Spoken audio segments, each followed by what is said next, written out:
Hello everyone. Welcome back to my channel Rubal Kitheth fitness. और आज है 12 तारीख। और जो लोग मुझे पिछले 7-8 वीडियोस से फॉलो कर रहे हैं, जब से मैं रेगुलर हुआ हूँ यूट्यूब में वीडियोस डालने में, वो ये जानते हैं कि 10 तारीख को जो स्टेट लेवल चैंपियनशिप थी, जिसको मैंने फर्स्ट रनर अप टाइटल से जीत के आईबीबीएफ मिस्टर इंडिया सिलेक्शन ट्रायल को क्लियर किया। और अब जो मेरा नेक्स्ट कंपटीशन है वो होने वाला है 23 से 25 दिसंबर को पंजाब में, मिस्टर इंडिया 2022, जो कि मेन इवेंट है।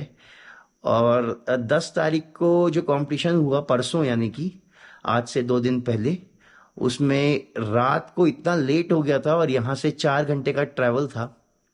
तो वापस पहुंचते पहुंचते सुबह मैं 5-6 बजे पहुंचा 11 तारीख को। और 11 तारीख को बिल्कुल भी हिम्मत नहीं बची थी अंदर, तो मैंने पूरे दिन रेस्ट लिया और डाइट भी कुछ खास मैं फॉलो नहीं कर पाया। 12 तारीख यानी कि आज से मैं मिस्टर इंडिया की प्रेप में लग जाऊंगा और कोशिश करूंगा आपको जितना हो सकता है अपडेट दे पाऊं अपनी प्रेप के बारे में। और उसके साथ साथ जितना नॉलेज मैं शेयर कर सकूं उसकी भी मैं पूरी पूरी कोशिश करूंगा, क्योंकि ये जो चैनल है वो बॉडी बिल्डिंग और फिटनेस नॉलेज ट्रांसफर के लिए ही मैंने बनाया है। तो कुछ भी आपका सवाल रहता है, कोई भी आपके डाउट रहते हैं, आप मेरे से कमेंट में पूछ सकते हैं। तो चलिए आज का दिन मैं शुरू करता हूँ वही अपनी पुरानी डिसिप्लिन लाइफस्टाइल की के साथ, जिसमें कि मैं पहला अपना दिन कार्डियो के साथ, फास्टेड कार्डियो से शुरू करूंगा। तो बने रहिए, दिखाता हूं मैं आपको आगे क्या होता है मेरे साथ।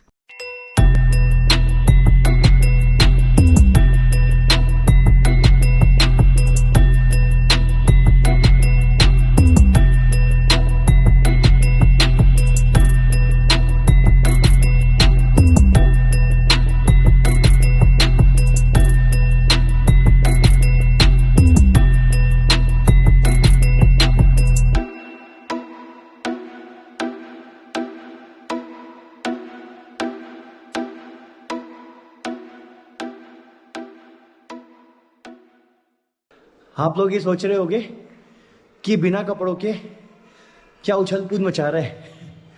तो दोस्तों, बाहर बहुत तेज बारिश हो रही है और कार्डियो करना बहुत ज़रूरी है।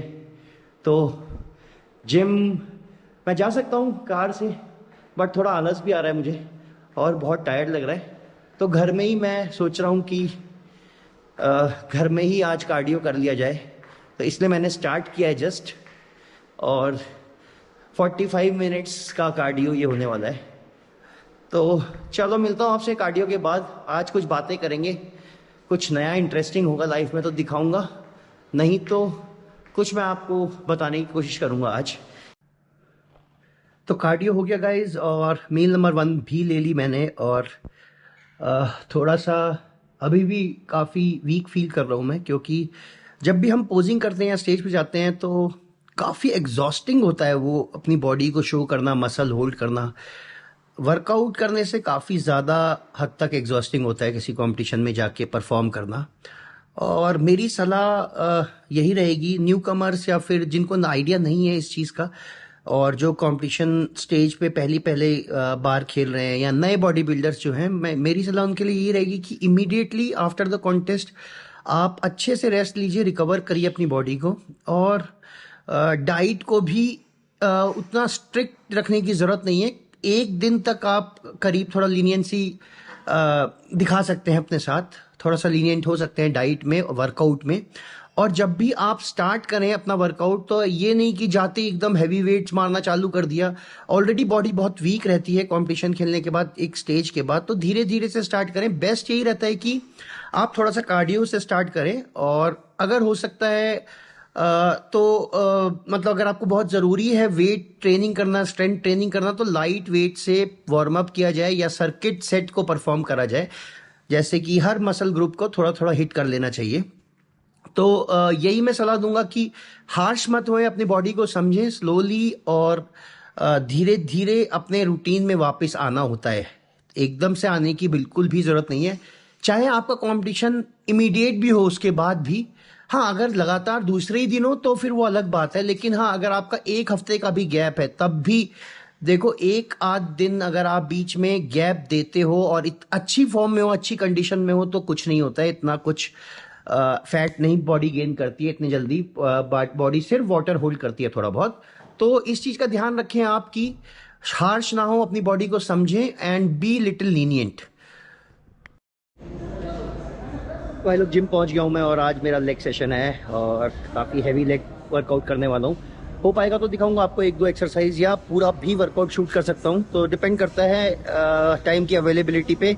शाम के 5 बज रहे हैं और मुझे इसके बाद कहीं और भी जाना है, तो देखता हूँ कितना क्विक और क्रिस्प मैं लेग सेशन लगा पाता हूँ। तो बने रहिए।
पोस्ट वर्कआउट मील का क्या रिलेवेंस है?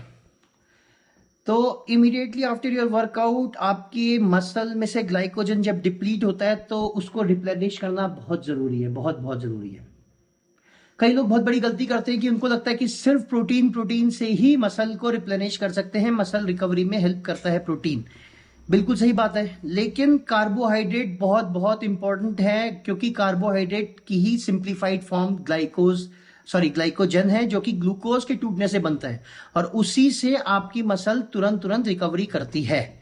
Protein building block of muscle है और ग्लाइकोजन वो चीज है, वो कंपाउंड है जो मसल के अंदर भरा होता है।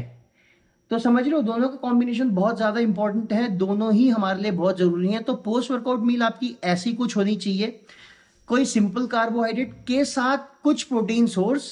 प्रोटीन सोर्स सबसे इजी वे प्रोटीन होता है, इसलिए हम वे प्रोटीन को प्रेफर करते हैं, इजीली डाइजेस्ट हो सकता है। क्योंकि ये कोई भी और अगर प्रोटीन सोर्स लेते हो, जैसे चिकन अगर आप खाते हो या फिश अगर आप खाते हो, कोई भी ऐसी चीज जिसको डाइजेस्ट होने में टाइम लगता है, मसल रिकवरी में उतना ही टाइम लगेगा। इसलिए फास्ट और सिंपल प्रोटीन सोर्स को रखें जो इजीली डाइजेस्ट हो जाए, जिसका पीईआर, प्रोटीन एफिशिएंसी रेशियो, ज्यादा हो, मतलब जो एफिशिएंट हो, जो जल्दी ब्रेक डाउन हो, जल्दी उसे अमीनो एसिड में टूटे और जल्दी हमारी मसल उससे डेवलप हो। और साथ के साथ ग्लाइकोजन हमारा कार्बोहाइड्रेट से मिलता है, तो कार्बोहाइड्रेट भी हमारा सिंपल फॉर्म ऑफ कार्बोहाइड्रेट होना चाहिए, कॉम्प्लेक्स नहीं होना चाहिए, क्योंकि complex carbohydrate slowly break down होता है। जितना जल्दी आप फास्ट डाइजेस्टिंग कार्बोहाइड्रेट को यूज करेंगे, उतना जल्दी सोरनेस से बचेंगे आप, प्लस साथ के साथ आपका जो रिकवरी है वो फास्ट होगी। तो इसीलिए प्रोटीन और कार्बोहाइड्रेट का जो कॉम्बिनेशन है पोस्ट वर्कआउट, वो बहुत जरूरी है। सिर्फ प्रोटीन भी हेल्प नहीं करेगा और सिर्फ कार्बोहाइड्रेट भी हेल्प नहीं करेगा। तो it should be a combination of protein plus carbohydrate, and make sure that protein is something which is easily digestible. तो उसका protein efficiency ratio should be high, like way protein it can be eggs, okay. And carbohydrate source जो होना चाहिए वो होना चाहिए simple carbohydrate से, जिससे कि तुरंत बॉडी में, सॉरी मसल के अंदर ग्लाइकोजन जो हमारे ग्लाइकोजन जो स्टोर्ड है वो तुरंत जो हमारा खत्म हुआ है वो रिप्लेनिश हो। तो अंडरस्टूड। तो it should be a combination of protein plus carbohydrate. तो जिसको भी डाउट है कि प्रोटीन लेना चाहिए पोस्ट वर्कआउट या फिर कार्बोहाइड्रेट लेना चाहिए, तो it should be a combination.